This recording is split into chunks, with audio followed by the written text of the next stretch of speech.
Be my mentor. तो friends आज आपके लिए कुछ नया लेके आए हैं। आज का टॉपिक है हमारा, कुछ पढ़ने का नहीं है, आज कुछ मोटिवेशन आपको बढ़ाना, कुछ इंपॉर्टेंट टिप्स देना है ताकि आपका स्कोर और इम्प्रूव हो सके। ठीक है, तो मतलब मेनली ये है, आपका ये वीडियो लाया है जो 25% इनका आ रहा है रिजल्ट, उनको 70% तक लाया जाए कैसे, इनका 70% तक रिजल्ट आ रहा है उनको 95 तक कैसे पहुंचाया जाए, उसी बेसिस पे ये वीडियो लाए। ठीक है फ्रेंड्स, तो बच्चे लोग बहुत ही कंफ्यूज रहते हैं कि भाई क्या कैसे पढ़ा जाए, क्या स्ट्रेटेजी अपनाया जाए, कैसे पाथ फॉलो किया जाए ताकि हम लोग का एक अच्छा रिजल्ट आ जाए। ठीक है, क्योंकि देखिए मेहनत तो सभी लोग करते हैं, मैक्सिमम स्टूडेंट लोग मेहनत करते हैं, इसमें नो डाउट। ठीक है, लेकिन मेहनत किस डायरेक्शन में किया जाए ताकि आपका रिजल्ट अच्छा आए। ठीक है, तो वही मैं कुछ आपको एक ऐसा डायरेक्शन बताऊंगा या फिर कुछ जो मैं अपने एक्सपीरियंस किया वो आपको बताऊंगा, या आपको उससे आपको देखिएगा जरूर फायदा होगा। ठीक है, तो देखिए अभी मैं अपने मार्कशीट क्यों आपको दिखा रहा हूँ, क्योंकि आप विश्वास कर सके मेरे ऊपर कि देखिए मैं लाया हूँ, तो जो मैं पाथ फॉलो किया था वो मैं आपको शेयर कर रहा हूँ। ठीक है, तो देखिए मेरे 12th का रिजल्ट था ये, और ये मेरे 10th का रिजल्ट था। ठीक है, तो देखिए मेरे 10th में मैं 10 CGPA था जैसा कि आप देख रहे हैं, और 12th में आप देखिए मेरा लगभग में A1 ग्रेड था, एक्सेप्ट एक में A2 था। ठीक है, तो मैं मार्कशीट इसलिए आपको दिखा दिया ताकि आपको विश्वास हो सके कि भाई ये बंदा जो बोल रहा है वो सही तो बोल रहा है ना। क्या पता ये कोई भी आके कुछ भी आपको रैंडम सिखा के जा सकता है, लेकिन भाई मैं अपने मार्कशीट दिखा दिया ताकि आपको विश्वास तो हो सके, हाँ भाई इसने लाया है तो शायद इसने कुछ तो ऐसा किया होगा ताकि ये इसके इतने अच्छे मार्क्स आए हैं। ठीक है, तो बस मैं आपको वही इंपॉर्टेंट कुछ टिप्स बताऊंगा, ये जो मैं फॉलो किया था वो मैं आपको बस बता रहा हूँ। ठीक है, कि क्या आप करें।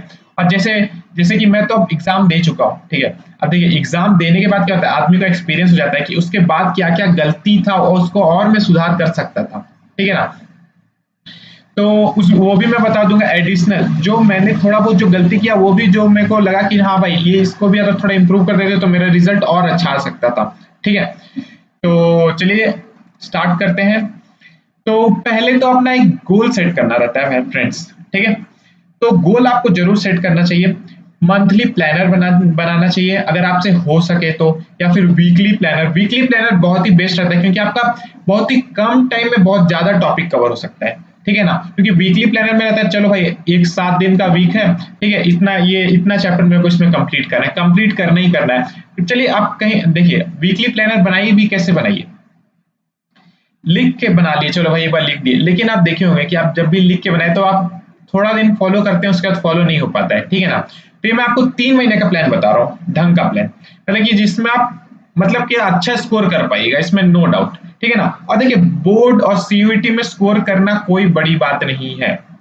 ठीक है ना, एकदम छोटी मतलब छोटी क्या नॉर्मल, मतलब आप नॉर्मल टेक्निक फॉलो करिएगा, आराम से आप स्कोर कर पाइएगा। तो देखिए मंथली प्लानर क्यों जरूरत है, क्योंकि देखिए हमको पता नहीं चलता है भाई, चलो अभी हम धीरे धीरे बना रहे हैं, धीरे धीरे बना रहे हैं, धीरे धीरे पढ़ रहे हैं, धीरे धीरे पढ़ रहे हैं, लेकिन लास्ट टाइम में पता चला ये तो मेरा बहुत सारा सिलेबस छूट चुका है। ठीक है ना, इसलिए मंथली प्लानर बना लीजिएगा ना, तो दिमाग में रहेगा आपके कि हाँ भाई इस मंथ में तो इतना तो करना ही है आपको। ठीक है ना, इस मंथ में इतना करेंगे तभी भाई तीनों मंथ में इक्वल इक्वल डिस्ट्रीब्यूट कर देंगे, तो ठीक है भाई सब में मतलब एक मंथ में अगर इतना कंप्लीट कर दिया तो भाई मेरा ऑन टाइम कंप्लीट हो जाएगा सिलेबस। इसलिए मंथली प्लानर जरूर बनाइए, क्योंकि मंथली प्लानर अगर नहीं बनाते हैं ना तो क्या होता है कि जैसे कि आप पहला एक महीना बहुत आराम से पढ़े, दूसरा महीना आराम से पढ़े, तीसरा महीना में देखिए आप इतना सारा चैप्टर आपके पास आ गया, तो आपको क्या करना पड़ेगा, उस समय आपको चैप्टर छोड़ना पड़ेगा, क्योंकि आप बहुत सारा अगर चैप्टर पढ़ के चले गए एक एक बार तो उससे कोई एग्जाम में आपको कुछ काम नहीं आता है। सबसे पहला बात, एग्जाम में उतने ही पढ़ के जाइए जितना आपको बहुत अच्छा से आता है।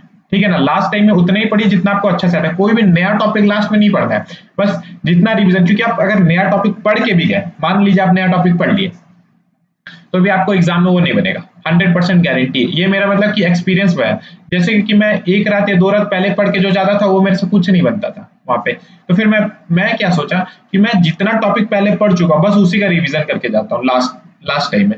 इसलिए मंथली प्लानर बना के जाइएगा तो आपको एक फायदा क्या होगा कि आपका लगभग चैप्टर कवर हो जाएगा, और मतलब कि सब चैप्टर को आप इक्वल टाइम दे पाएगा, और लास्ट में आपको रिवीजन का टाइम भी मिल जाएगा। इसलिए मंथली प्लानर बहुत जरूरी है बनाना। देखिए अगर आप मंथली प्लानर बना लिए मान लिए ठीक है। तो मंथली प्लानर में आपका पूरा चैप्टर सेट हो गया, हाँ भाई इस मंथ में तो इतना कंप्लीट कर लेंगे, इस मंथ में इतना कंप्लीट कर लेंगे, तो आपका लास्ट में पूरा मतलब हर एक चीज आपके हिसाब से होगा, मतलब लास्ट में आपका ये नहीं लगेगा कि भाई बहुत सारा चैप्टर बच गया, अब मैं कैसे करूं क्या करूं, एक एक दिन में एक एक चैप्टर निपटा रहे हैं, तो फिर वो कोई काम ही नहीं है। क्योंकि देखिए जल्दी जल्दी पढ़ने में कुछ नहीं होता है, ठीक है ना। क्योंकि कोई भी कॉम्पिटेटिव एग्जाम में अगर आप एग्जाम देने जाइएगा तो आपको भाई वो बहुत अच्छा, अगर आपके पास नॉलेज है, डीप नॉलेज है, तभी आप वहां पे क्वेश्चन सॉल्व कर पाएगा, नहीं तो क्वेश्चन सॉल्व तो कर पाएगा लेकिन गलत हो जाएगा 100%, ये मैं आपको गारंटी बता सकता हूँ, ठीक है। तो मंथली प्लानर और वीकली प्लानर सेट करना क्यों जरूरी है ये बता दिया आपको, ठीक है। तो मंथली प्लानर सेट करना जरूरी है क्योंकि आपका कोई लास्ट में सिलेबस कुछ छूटे ना, ठीक है।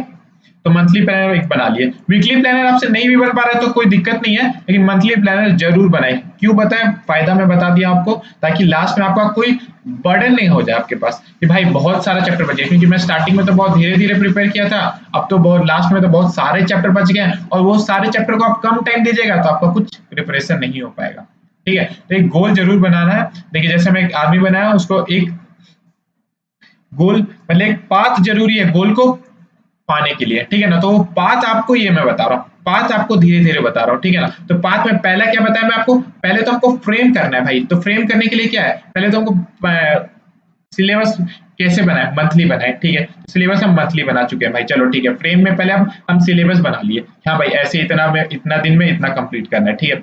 अब आगे बता रहे हैं कि क्या क्या करना है। अब तो भाई चलो ठीक है, प्लानर तो बना लिए, ठीक है। इस मंथ में ये सब्जेक्ट करना है, इस मंथ में ये सब्जेक्ट करना है, इस मंथ में ये सब्जेक्ट करना है, और ये या फिर ये चैप्टर करना है, ये चैप्टर करना है, ये चैप्टर करना है, ठीक है।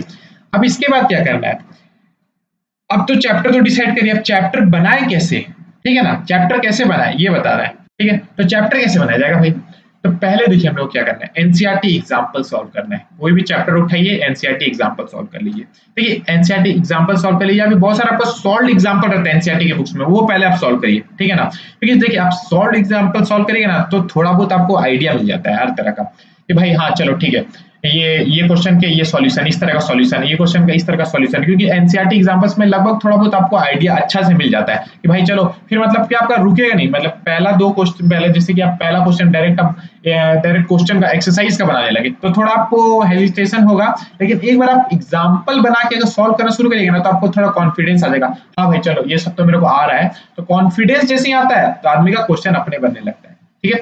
तो पहला हमको क्या करना है, एनसीईआरटी एग्जाम्पल सॉल्व करना है भाई, ये बहुत ही इंपॉर्टेंट। एनसीईआरटी एग्जांपल सॉल्व के लिए पहला स्टेप हमारा क्या है, एनसीईआरटी एग्जांपल सॉल्व करना है। दूसरा स्टेप है हमारा एनसीईआरटी का एक्सरसाइज सॉल्व करना है, ये वाला हमारा पार्ट है एक्सरसाइज के लिए, ठीक है। ये हमारा एक्सरसाइज सॉल्व करना है आपको, ठीक है, ठीक है भाई। चलो भाई, तो हम एक चैप्टर का एनसीईआरटी का एग्जांपल सॉल्व कर लिए, उसका एक्सरसाइज सॉल्व कर लिए, ठीक है। अब क्या करना है, उसके जो इंपॉर्टेंट कॉन्सेप्ट है या इंपॉर्टेंट फॉर्मूला है वो आपको एक शॉर्ट नोट्स में एक छोटा कॉपी मेंटेन करना है, और ये प्लीज मेंटेन करिए, क्योंकि ये देखिए ये मेंटेन करिएगा ना तो आपको लास्ट टाइम में रिवीजन करने में बहुत ही आसानी होगा, क्योंकि आपको फिर पूरा बुक रिवाइज करने का जरूरत नहीं होगा, समझ रहे हैं। लास्ट टाइम में अगर आपको पूरा बुक या फिर वापस से बुक खोलने का जरूरत नहीं है भाई, चलो और भी एक फायदा है इसका, ये बता रहा हूँ, बुक खोलने का जरूरत नहीं।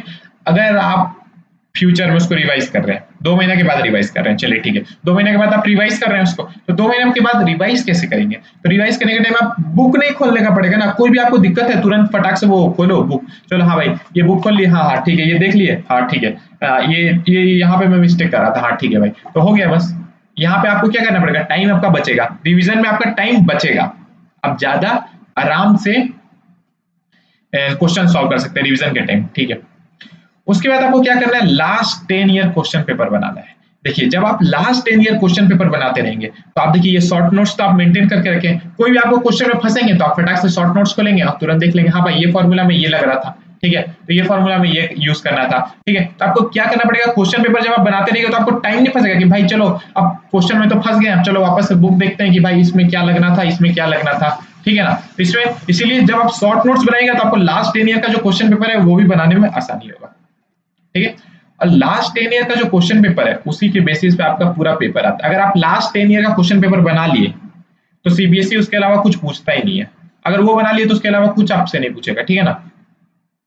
और ये आपको सीयूईटी में भी बहुत ज्यादा काम आएगा, क्योंकि भाई वो तो सीबीएसई का ही है ना, एनसीईआरटी से पूछ रहा है ना, तो एनसीईआरटी में क्या होता है, सीबीएसई वाले कहाँ से बनाते हैं, तो बस इंपॉर्टेंट क्वेश्चन छाट के तो वो देते हैं क्वेश्चन पेपर में क्लास 12 के, ठीक है। तो उसी को तो आप सीयूईटी में भी काम आ सकता है, क्योंकि भाई वो क्योंकि जो आपके सीयूईटी वाले जो पेपर डिजाइन करते हैं वो भी तो कुछ इंपॉर्टेंट क्वेश्चन ही देंगे ना आपको, या फिर रिपीटेड क्वेश्चन तो देते नहीं कि भाई हाँ 1 से 10 पूरा रिपीटेड क्वेश्चन दे दिया, ठीक है। और ना ही आपको सीबीएसई वाले देते हैं, ठीक है। तो भाई दोनों को जब सेम काम कर रहे हैं तो भाई चलो प्रीवियस 10 ईयर का क्वेश्चन पेपर बना लिए, उसके अलावा आपको कुछ नहीं पूछ सकता है, ठीक है ना। तो प्रीवियस 10 ईयर क्वेश्चन बहुत ही इंपॉर्टेंट है आपका, ठीक है। हाँ, उसके बाद बहुत सारे बच्चे लोगों का कंप्लेन आता है कि भाई मेरे को याद नहीं हो रहा है, भाई मेरे को याद नहीं हो रहा है। तो भाई याद कैसे होगा ये बता रहा हूँ आपको। बस आपको कुछ नहीं करना, आपका टेबल जहां भी होगा, टेबल होगा या फिर कहीं भी आप पढ़ते होंगे, उसके सामने आप स्टिकी नोट्स खरीद लीजिए, उसको चिपका दीजिए। तो जब भी आप आते जाते उसको देखिएगा ना, या फिर अपने ये डोर्स पे चिपका लीजिए, जब भी आप आते जाते देखिएगा तो बस आपको देखिए बहुत, अब एक ही चीज को आपको बहुत बार देखते हैं ना तो उसको आपको आपके दिमाग में आपको जो आंख से देखा हुआ है वो भूला नहीं जाता है, ठीक है ना। तो ये भी बहुत इंपॉर्टेंट चीज है, अगर आपको कुछ भी चीज याद नहीं हो रहा है बस उसको लिख के स्टिकी नोट्स पे लिख के आप चिपका दीजिए, ठीक है। और उसके बाद जब भी आप जाइएगा तो बार बार उसका आप पे उसका नजर पड़ेगा, उसका नजर जितना बार पड़ेगा आपको वो एकदम आपके आंख में छप जाएगा, ठीक है ना। तो जो भी आपको याद नहीं होता है वो आपको क्या करना है, लास्ट में ये सब करने के बाद जो आपको याद नहीं हो रहा है उस स्टिकी नोट पे चिपका के रख लीजिए, ठीक है। तो ठीक है, फिर तो हम लोग का ग्रोथ कैसे बढ़ेगा, तो पहले हमको क्या करना है, एनसीईआरटी एग्जांपल्स करना है। दूसरा हमको क्या करना है, एनसीईआरटी कंप्लीट, ठीक है। एनसीईआरटी कंप्लीट एक्सरसाइज करना है, क्योंकि भाई एनसीईआरटी भगवान है, समझिए। एनसीईआरटी को आप भगवान मान लीजिए। अगर आप एनसीईआरटी एक बार सॉल्व कर लिए पूरा, तो मतलब एक बार अच्छे से सॉल्व कर लिए ना, उसको वापस से आप रिवाइज करिए। एनसीईआरटी से अलावा कुछ आपको ना बोर्ड में पूछता है ना सीयूईटी में पूछता है, ठीक है ना। उसके बाद हमको शॉर्ट नोट्स मेंटेन करना है। शॉर्ट नोट्स क्यों मेंटेन करना है, क्योंकि हमको लास्ट 10 के ईयर का जब हम क्वेश्चन पेपर बनाते रहेंगे तो हमको वापस से बुक जाके खोलना नहीं पड़ेगा, ठीक है ना। और उसमें मेरा टाइम बचेगा। वो देखिए कुछ भी प्रॉब्लम होगा हम फटाक से शॉर्ट नोट्स को लेंगे, यहाँ पे लिख लेंगे, ठीक है।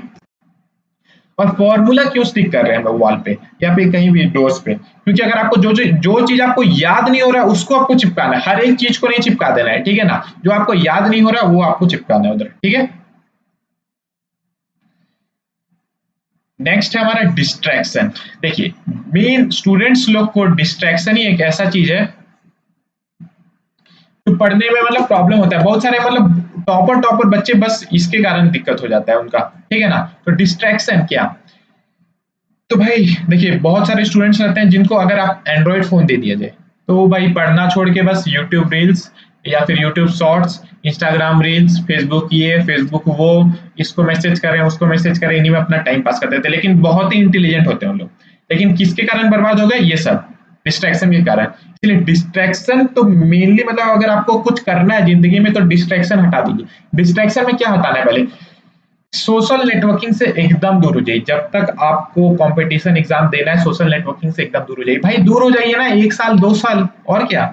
एक बार आप जब बन जाइएगा तो उसके बाद क्या है, कोई नहीं रोकता है। आपके पास अपने इतना पैसा होगा कि आप इतना फोन रखिए, लैपटॉप रखिए, कुछ भी रखिए, कोई आपको रोकेगा ना, ना आपके पापा रोकेंगे ना आपके मम्मी रोकेंगे, ठीक है ना। लेकिन एक बार अगर आप नहीं बनिएगा तो कोई काम नहीं आता है, सीधा सा बात है, ठीक है ना। अगर आप एक बार नहीं बने तो कोई काम नहीं आता, कोई फ्रेंड नहीं काम आता है, बस मम्मी पापा ही लास्ट में आपके रहते हैं। लेकिन मम्मी पापा उस समय आपको क्यों रोकते हैं मोबाइल चलाने से, क्योंकि आप कुछ बन जाइए। भाई कुछ बनने के बाद कोई कोई आपको रोक टोक नहीं करता है, लेकिन नहीं बनेगा तो सब जो जो आपके फ्रेंड्स जो आपको भी बिना बने जो आपको सपोर्ट कर रहे हैं ना वो भी नहीं पूछेंगे आपसे, ठीक है ना। तो फेसबुक व्हाट्सएप ये सब एकदम नहीं रखना है। मतलब जब भी आप कंपटीशन का एग्जाम का तैयारी करिए तो मतलब कि सोशल नेटवर्किंग से एकदम अलग हो जाइए, क्योंकि सोशल नेटवर्किंग ऐसा चीज है जो आपको पढ़ने नहीं देता है। भाई हाँ ठीक है अभी पढ़ रहे हैं, फटाक से मैसेज आ गया, उधर से मैसेज आया तो हाँ भाई चलो थोड़ा मैसेज चेक कर लेते हैं क्या आ गया भाई, ठीक है ना। मैसेज चेक कर लेते हैं क्या आ गया। लेकिन देखिए बार बार दिमाग वहां रहता है फोन में कि भाई चलो मैसेज देख लेते हैं, भाई मैसेज देख लेते हैं क्या आया होगा। पढ़ने में आपका मन ही नहीं लगेगा। बार बार थोड़ा फिर से आप वापस से मैसेज की शुरू किए, वापस से मैसेज भेजा, वापस से आप पढ़ने बैठे, वापस से मैसेज आ गया, वापस से आप जाके क्या कर रहे हैं, देख रहे हैं वीडियो, ठीक है ना। तो मेन डिस्ट्रैक्शन ही स्टूडेंट्स को बर्बाद करता है, सबसे पहला बात है, ठीक है ना।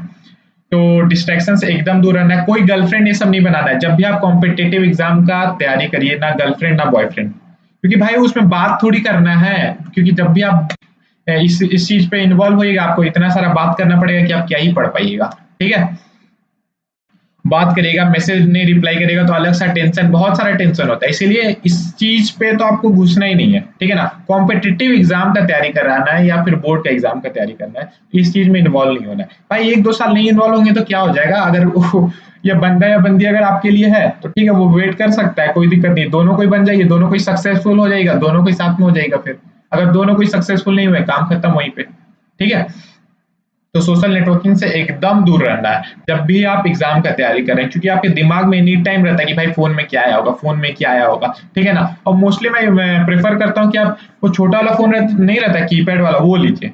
जब भी आप कॉम्पिटेटिव एग्जाम का तैयारी करिए, कीपैड फोन रखिए, कोई टेंशन ही नहीं। मम्मी पापा का फोन रखिए, जब भी आए बस उनसे बात करिए, और ज्यादा किसी से बात नहीं करना है, ना कोई फैमिली मेंबर से ज्यादा, ना ज्यादा लोग को एंटरटेन करना है, ठीक है ना। और ना मम्मी पापा से ज्यादा बात करना है भाई, हर एक 10 मिनट में मम्मी पापा से बात करें, ये भी नहीं है, ठीक है, ठीक है। और फ्रेंड्स, अगर आपको कोई भी डाउट है और इसके रिगार्डिंग अगर आपका कोई भी पर्सनल डिस्कशन है, वो भी हम लोग कर सकते हैं। आपका हर एक, क्योंकि हम लोग मेंटर हैं, आपको हर एक जगह सजेस्ट, हर एक जगह आपको हेल्प करने के लिए ही है, ठीक है। तो अगर आपको कोई भी प्रॉब्लम है तो आप हमारे टेलीग्राम, इंस्टाग्राम या फिर व्हाट्सएप ग्रुप या फिर फेसबुक में पिन कर सकते हैं। अगर उसमें भी आपको हेजिटेशन हो रहा है ग्रुप में पूछने के लिए, तो आप हम लोग को डायरेक्ट कॉल भी कर सकते हैं। नंबर आपका हमारा डिस्क्रिप्शन बॉक्स में दिया हुआ है, और ये सारे लिंक भी हमारे डिस्क्रिप्शन बॉक्स में दिया हुआ है, ठीक है फ्रेंड्स। Thank you.